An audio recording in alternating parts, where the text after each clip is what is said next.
అదే RTV app వార్తల్ని క్షణాల్లో చదివే అవకాశం ఉంటుంది. ఒక న్యూస్ పేపర్, ఒక టెలివిజన్ ఛానల్ మీ చేతుల్లో ఎప్పుడు ఉంటాయి. కొత్తపేట నియోజకవర్గ తెలుగుదేశం పార్టీ ఆధ్వర్యంలో వివిధ దాతల యొక్క సహాయ సహకారాలతో విజయవాడ ప్రాంతాల్లో సంభవించినటువంటి వరదల నేపథ్యంలో బాధితులను ఆదుకోవడం కోసం కొన్ని నిత్యావసర వస్తువులు వారికి అందించడం కోసం నేడు పంపించడం జరుగుతూ ఉంది.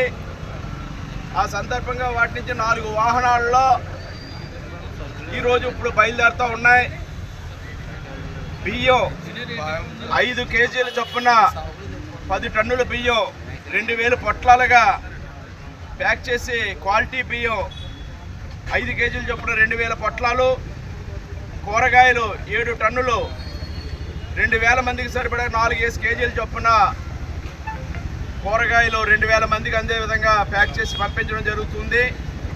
అదేవిధంగా వాటర్ బాటిల్స్ ఒక 10,000 వాటర్ బాటిల్స్, వాటర్ ప్యాకెట్లు ఒక 20,000 వాటర్ ప్యాకెట్లు, పాలు ఒక 2,000 ప్యాకెట్స్, సుమారుగా ఒక 10 లక్షల రూపాయలు అయినటువంటి వస్తువులు ఈనాడు కొత్తపేట నియోజకవర్గ దాతలు రైస్ మిల్లర్స్ అసోసియేషన్ వారు, ఎటుకబట్టీల అసోసియేషన్ చొప్పెళ్ళ ఆలమూరు వారు, మరికి కూరగాయల మార్కెట్ వారు వీరందరి యొక్క సహాయ సహకారాలతో నేడు ఇవి వారికి అందివ్వడానికి తీసుకెళ్తా ఉన్నాం.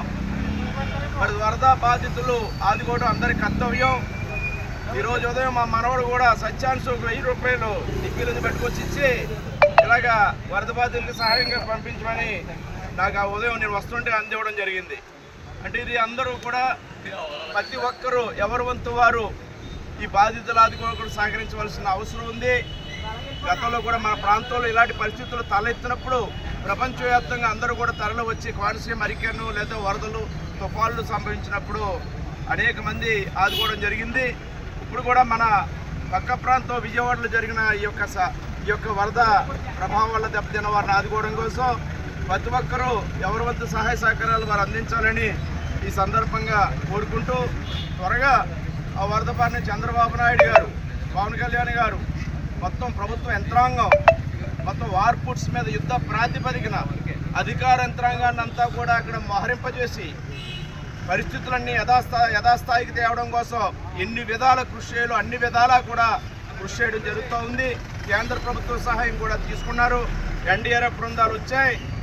నిజంగా చాలా గవర్నమెంట్ సంఘటనలు మంచినీరు ఫుడ్డు కూడా అందకుండా వరద ముంచెత్తింది.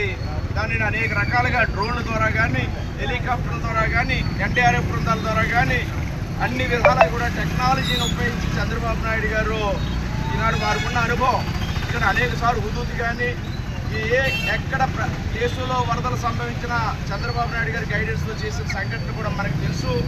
ఆ అనుభవం అంతా ఈనాడు ఒక అనుభవజ్ఞుడైన ముఖ్యమంత్రి ఈనాడు మనకు ఉండడం వల్ల విజయవాడ ప్రాంతంలో ఈనాడు ప్రజలకు ఇబ్బందులు తలెత్తకుండా ఈనాడు త్వరితగతిన పరిస్థితులు యథాస్థితికి రావడానికి ఆయన కృషి చేస్తూ ఉన్నారు. ఆ అందరం కూడా భాగస్వాములు కావాలని ఆ వరద బాధితులందరూ కూడా సంఘీభావం ప్రకటిస్తూ ఈ సహాయాన్ని ఈరోజు మేము వారికి పంపిస్తూ ఉన్నాం. మరిన్ని వీడియోస్ కోసం ఛానల్ ని సబ్స్క్రైబ్ చేయండి. లేటెస్ట్ అప్డేట్స్ కోసం వాట్సాప్ ఛానల్ ని ఫాలో చేయండి. అండ్ లింక్ డిస్క్రిప్షన్ లో ఉంది.